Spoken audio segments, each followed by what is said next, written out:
ladies and gentlemen, this is Sam, and this, right here, is Rogue Legacy. Now, I've played a bit of this game before. If you have heard of it, then you know it's a really great game, but I've been playing a lot of it recently. We can tell by Sir Fleming II. I'm level 81, but I'm going to be starting the series on this, so unfortunately, say goodbye to Sir Fleming II. I will lose everything. Yes, I am absolutely sure. And so if you don't know what Rogue Legacy is, it is essentially a roguelike platformer action game, you could say. But if you've watched the trailer, you know how it says, not all heroes are created equally. That is true with this game. I am playing on the keyboard. You can also plug in an Xbox controller. I play it like that. I prefer the keyboard personally. I always play on the keyboard, and I also have PS3. Back to the thing at hand. So it's essentially a platformer action RPG type game, you could say. Video is probably going to be more explanation, and me mostly, since this is one of my first real videos besides that Minecraft one that didn't really work out all too well. This is also going to be me talking about myself. So, anyways, if you didn't know, my name is Sam. I'm doing YouTube because I enjoy doing games, and so I'm just doing this because it's fun. And so, 16 in high school. I do play quite a bit of games, personally. That's going to be most of my introduction. If you want to, you can post comments, asking questions and such down in the comments. Oh yeah, I will read these, so. Treason. An assassin has wounded my father, the king. Bring order back to the kingdom. He has sent my siblings and I on a quest to save him. Together we will venture into the cursed woods and enter Castle Hamson. This cursed castle has stood on the edge of the woods since time immemorial, but rumors say that within it dwells an item which will cure any ailment.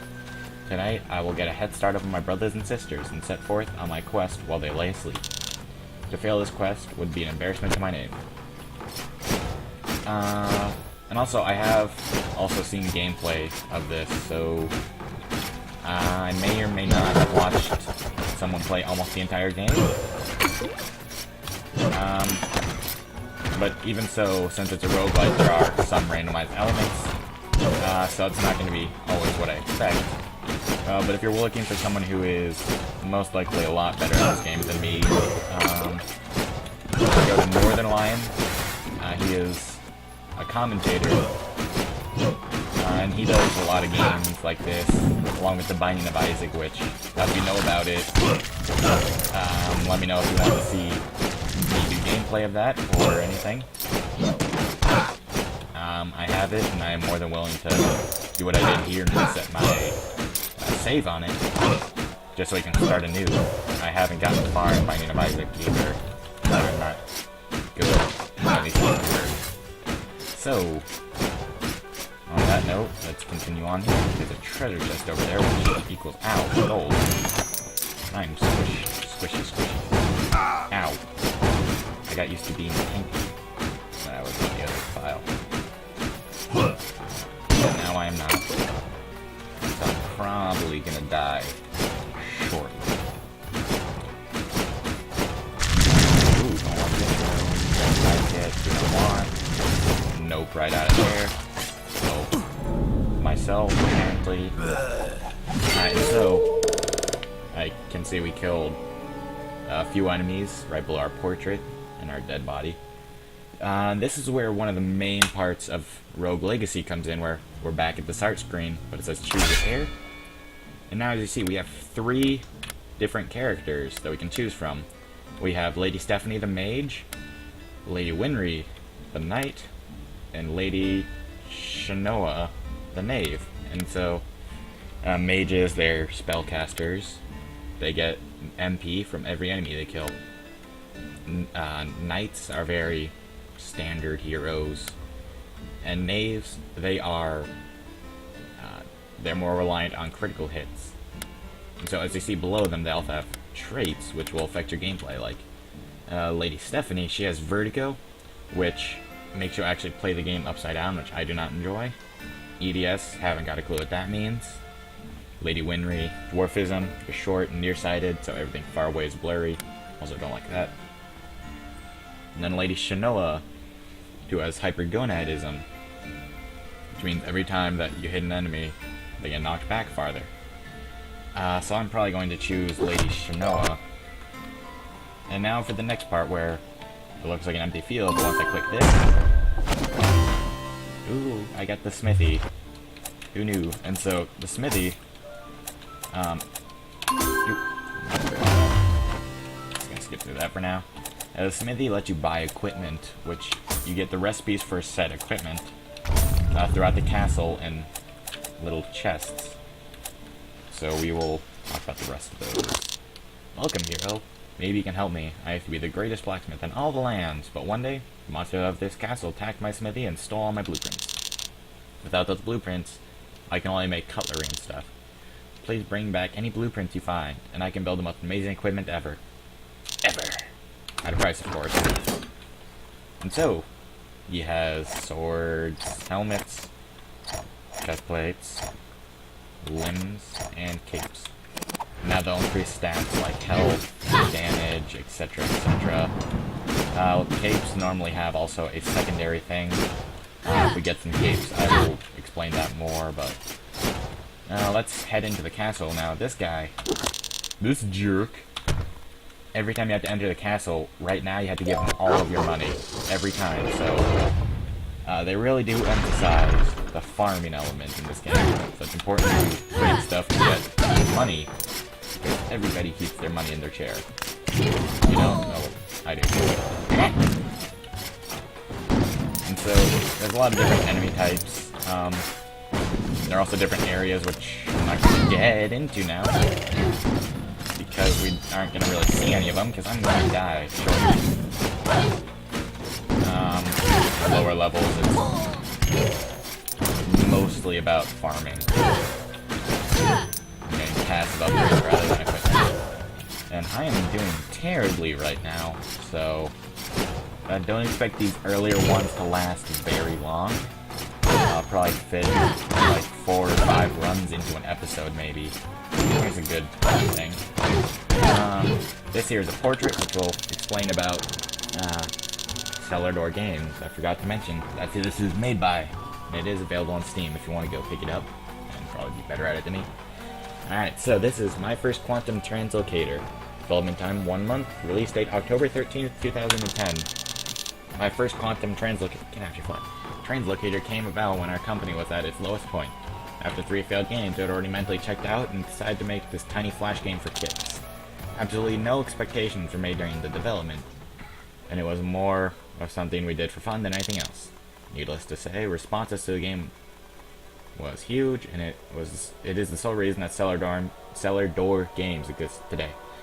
The moment we released my first quantum translocator, we knew there was no going back.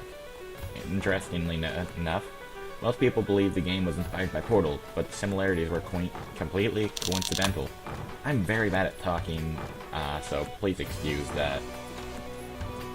The game actually spawned from a character we had dreamed up for the game League of Legends, which I do play if you want me to play that, or actually if you have any game suggestions, please leave them in the comments. I'll look at them, and if I don't, I'm a student and I just got a job, so I might not be able to buy games. If you really want to, I'd appreciate if you gift it to me on Steam, but I'm not going to beg you for it.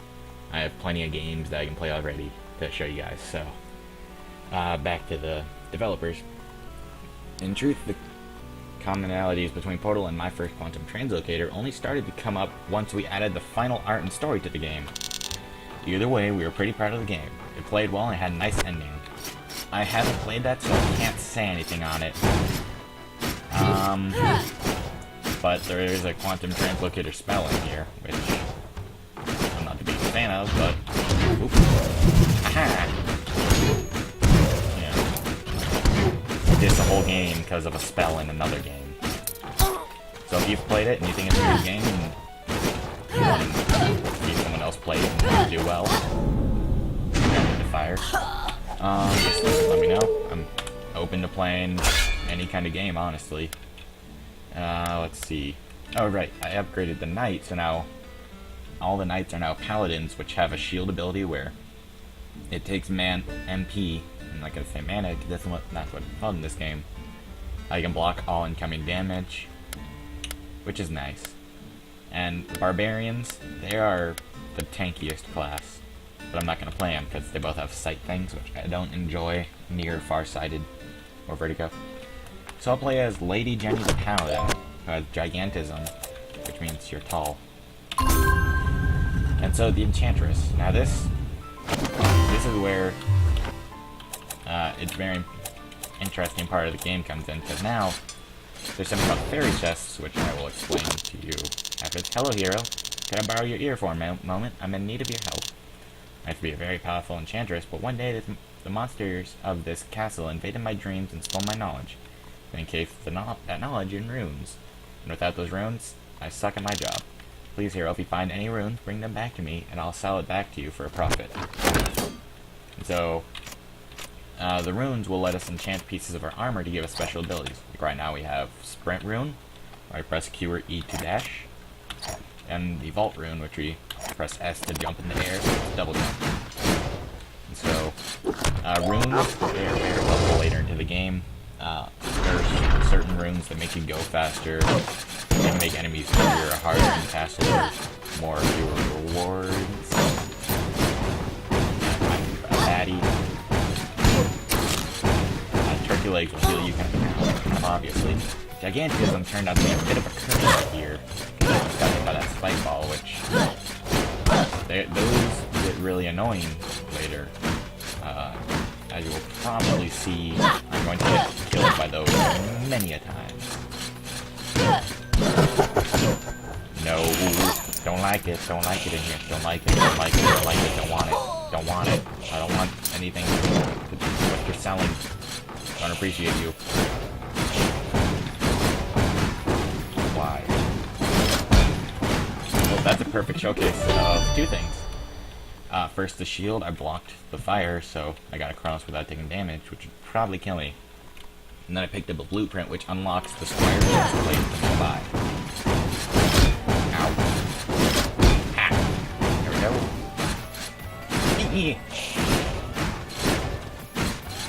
People say I squeak a lot when I play games. So, if you don't like squeaking, just go do something else. Oh. So, I died because I'm bad at downstrike.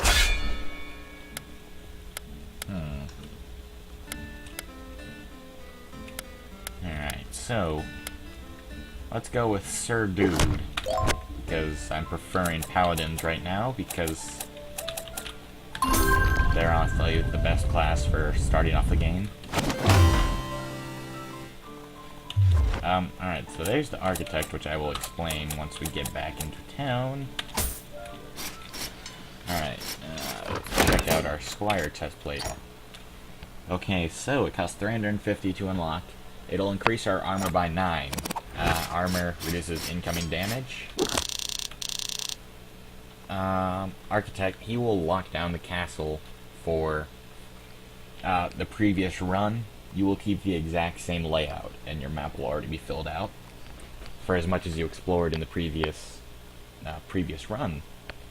But he does take a portion of your gold, so you'll only earn like 6 or 7 gold per pickup. Want to know a cool fact? I'm crazy. It's lever here with a simple pull, I can prevent the castle from changing. This way you can go through exactly what your ancestors went through. Impressed? You should be. How did I build this fantastic contraption? With science, of course, and magic.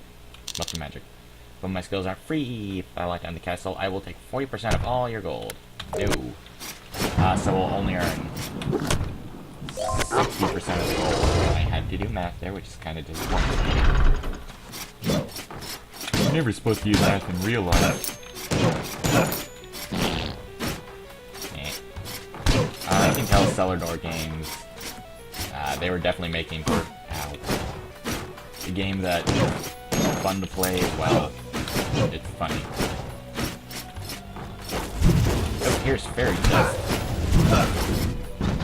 Which, if you do the special objectives in Fairy Chest rooms, then the chest will unlock, and you get the rune inside. So, scan rune. Ow. Runes give you special abilities give you wind. I don't know how that dies. Okay. Not going to get force in the mouth. Don't like this. Oh. Ow. I got used to one-shotting almost every enemy in the castle. But now that I'm not. Ooh. Yeah, it's kind of messing up my everything. And I walk into fireballs. Alright, this will most likely be the last run of this episode. Let's see. Here we go. Here's a good chance to show off the Barbarian.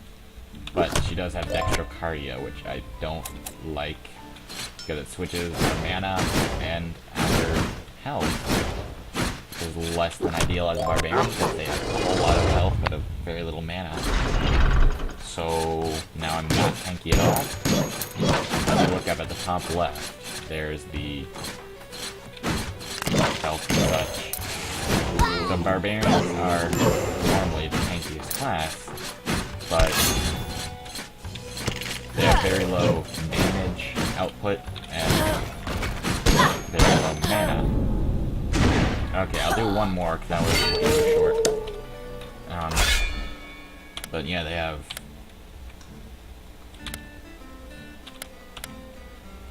very low damage output and very low mana. So they're the tankiest class, though. So this will be our last one, which is going to be a paladin with endomorphism and EDS. You turn while fighting. I don't remember what that is. I'm trying to remember what that is. I should know, because I've put in quite a number of hours of this game. Beats me. I should know this by now.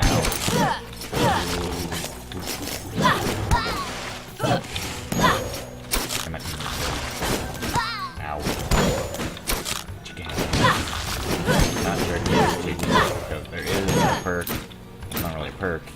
Call of Duty or Skyrim here.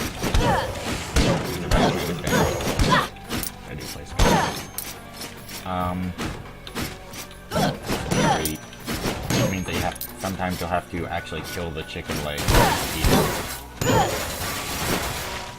You can run around and do like 5 damage to you. I have been killed. Oh boy, another blueprint. Up. And so there are a lot of traits that are very beneficial in this game, though. Some that are just for looks of the game, like you could be gay, for example, and that has no impact on your gameplay whatsoever. I'm a baddie. I'm a super. That has no impact on your game whatsoever, but, you know, it's just there. I'm not hating on gays.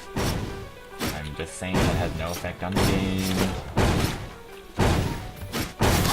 Ow. Alright, well, that's it for this. So subscribe, like, leave a comment, anything you see fit. Always let me know if you want to see me do another game. And just let me know what you think of the series. So, see you guys in the next video.